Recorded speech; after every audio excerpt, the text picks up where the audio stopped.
ये प्रश्न सेट हमारा 12वां है जनरल अवेयरनेस के तहत। देखते हैं पहला सवाल है कि जॉन मेनॉर्ड कीन्स जो कि अपने अर्थशास्त्री सिद्धांत के लिए प्रसिद्ध हैं, किस देश के हैं? स्वीडन, इंग्लैंड, ऑस्ट्रेलिया या डेनमार्क? तो सही विकल्प यहाँ पे बी हो जाएगा कि ये इंग्लैंड के हैं। और थोड़ी सी जॉन मेनॉर्ड कीन्स की अगर हम बात करें तो ये व्यष्टि अर्थशास्त्र के जन्मदाता रहे हैं। इसके अलावा इनके द्वारा एक महत्वपूर्ण पुस्तक लिखी गई थी अर्थव्यवस्था पर, अर्थशास्त्र पर, जिसका नाम था रोजगार का सामान्य सिद्धांत, जिसे इन्होंने सन 1936 में लिखा था। और इनका जो सिद्धांत है असल में ये मंदी की स्थिति में रोजगार से संबंधित है। जब 1930 में महान मंदी आई थी, जिसे तीसा का महामंदी कहा जाता है, उसके समय इन्होंने ये बुक लिखा था रोजगार का सामान्य सिद्धांत। तो इनका जो सिद्धांत है उसके अनुसार मंदी की जब स्थिति होती है तो उस समय रोजगार से संबंधित होती है, इनका ऐसा सिद्धांत था।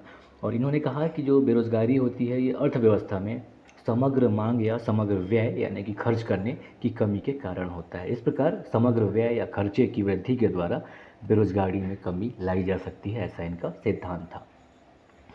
और जॉन मेनार्ड कीन्स पहले ऐसे अर्थशास्त्री थे जिन्होंने अवसाद या मंदी से बाहर निकलने के लिए सरकारी व्यय पर बल दिया, यानी कहा कि सरकार को इसके लिए प्रयास करना चाहिए लोगों को, ताकि जो मंदी है वो खत्म हो सके। और क्वेश्चन नंबर दूसरा है कि मध्य प्रदेश राज्य के पहले राज्यपाल कौन थे?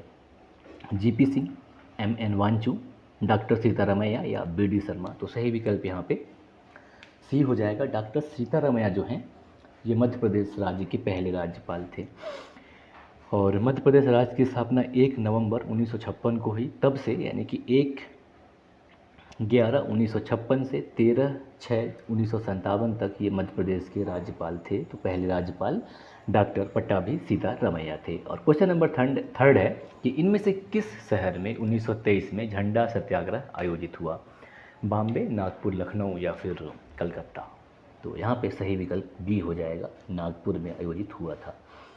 देखिए हुआ क्या था कि हालांकि ये पहले जबलपुर में इसको शुरू किया गया, और यानी कि शुरुआत जो है जबलपुर में हुआ और संपन्न जो है नागपुर शहर में हुआ। तो इसमें हुआ ये था कि वर्तमान छत्तीसगढ़ का एक शहर है बिलासपुर, वहाँ सुंदरलाल के नेतृत्व में पहली बार मार्च 1923 में वहाँ का टाउन हॉल है, वहाँ तिरंगा फहराया गया था। लेकिन सुंदरलाल जी की गिरफ्तार हो गए थे, जिसके बाद जो नेतृत्व है वो महात्मा भगवान दीन को सौंप दिया गया, जो कि नागपुर में बहुत ज़्यादा लोकप्रिय थे। तो इस तरह जो आंदोलन था जबलपुर से नागपुर स्थानांतरित हो गया। और यह आंदोलन जो 13 मार्च 1919 को जलियांवाला बाग हत्याकांड हुआ था उसके विरोध में किया जा रहा था।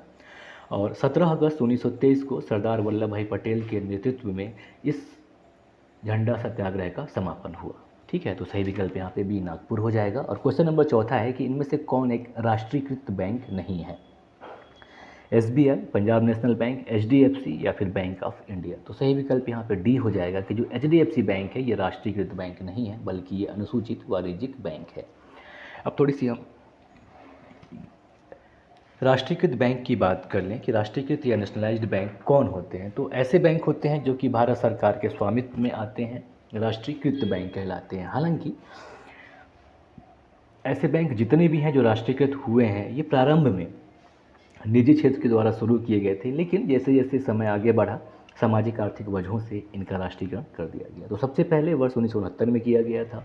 तो वर्तमान में यानी कि अभी 2022 तक, हालांकि 23 चल रहा है, पर 2022 तक के जो आंकड़े हैं उसके हिसाब से 12 बैंक जो हैं वो सार्वजनिक क्षेत्र के बैंक हैं, जिनमें सबसे पहला है एसबीआई, उसके बाद पीएनबी जिसमें अन्य बैंकों का विलय किया गया है, बैंक ऑफ इंडिया, इसके अलावा bank of Maharashtra, UCO bank, Punjab and Sind bank, और bank of Baroda, central bank of India, union bank of India, Indian bank, Canara bank, Indian overseas bank, यानी कुल ये जो 12 बैंक हैं ये राष्ट्रीयकृत बैंक हैं। ठीक है, तो यहाँ पर सही विकल्प चौथे का हो जाएगा बी कि जो एचडीएफसी बैंक है ये राष्ट्रीयकृत बैंक नहीं है। और क्वेश्चन नंबर हमारा अंतिम है और पाँचवा है कि लाल रक्त कणिकाओं के निर्माण के लिए शरीर का कौन सा अंग जिम्मेदार है? हृदय, फेफड़ा, अस्थि मज्जा या मस्तिष्क? तो सही विकल्प यहाँ पे सी हो जाएगा, अस्थि मज्जा जिसे कि बोन मैरो कहा जाता है, वहाँ पे आरबीसीएस का निर्माण होता है। तो सही विकल्प सी हो जाएगा। ये था हमारा सेट 12वां। बाकी अगले सेट में तब तक के लिए नमस्कार और जय हिंद।